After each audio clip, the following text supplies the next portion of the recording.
E aí pessoal, tudo bom? Vamos para mais uma aula no 7º ano, uma turminha que eu tô com muita saudade. Bom, a gente vai falar agora sobre medindo e utilizando ângulos. A princípio a gente vai falar sobre 3 tipos de ângulo, que é o ângulo agudo, o ângulo reto e o ângulo obtuso. Qual que seria a definição de cada um? O ângulo agudo, nesse caso aqui, é um ângulo menor que 90 graus. O ângulo reto é exatamente 90 graus. E o ângulo obtuso é um ângulo maior que 90 graus. Ou seja, aqueles ângulos que são 30, 45, 50, eles são chamados de agudo. Aquele ângulo que é exatamente 90 graus é chamado de ângulo reto. E o ângulo obtuso, todos os ângulos que são maiores que 90 graus. 110, 120, todos que são maiores é chamado de obtuso. Nesse caso aqui temos uma circunferência. Essa circunferência aqui que eu desenhei foi feita manualmente, mas vamos imaginar que esses pontos aqui são os pontos de um relógio. Nós sabemos que o relógio é uma circunferência de 360 graus.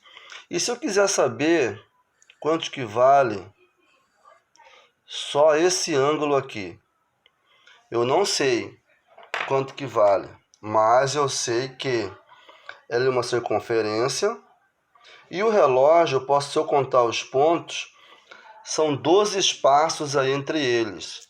Digamos que esses espaços têm a mesma distância entre eles. Tá certo que aqui foi mal desenhado, né? Mas digamos que tem a mesma distância. Se tem a mesma distância entre eles, e eu quero saber quanto que é esse ângulo aqui, eu vou pegar 360,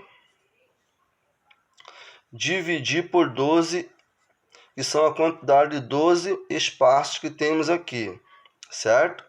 Que daria 30. Ou seja, esse ângulo aqui é exatamente 30 graus. E a ferramenta que a gente vai trabalhar, a gente pode trabalhar com ela para a gente medir os ângulos. Ele é chamado de transferidor. Transferidor, se vocês podem, alguns já têm, outros têm, pode estar adquirindo nas livrarias. É a ferramenta que você pode medir cada ângulo que você quiser. Um exemplo também aqui de outra circunferência, eu dividi em 4, certo? Se eu quero, em relação à fração, se eu quero saber só essa parte aqui, sei que essa parte aqui formou um ângulo de 90 graus. Mas se eu quiser representar esse 90 graus em fração, seria o quê?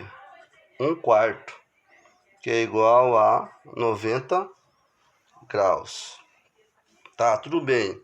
Vamos dar mais um exemplo de uma outra representação aqui, certo? Se eu quiser só essa parte aqui representar, veja, esse ângulo aqui é a metade de 90 graus. Se é a metade de 90 graus, ele é aproximadamente 45 graus. Como que seria a representação desse ângulo em fração? Ou seja, se eu pegar 360 graus e dividir aqui, nesse caso posso ver aqui, ó, são 8 espaços de 45 graus nessa circunferência. Então, eu tenho aqui 1/8 em relação à circunferência desse ângulo aqui. Então, só para rapidamente a gente verificar, não esqueçam de verificar em relação aos ângulos, certo? Agudo, reto e obtuso, em relação à circunferência e em relação à fração, que esse aqui vão ser matéria dos nossos próximos exercícios que a gente vai passar para vocês. Até mais, pessoal, até a próxima aula.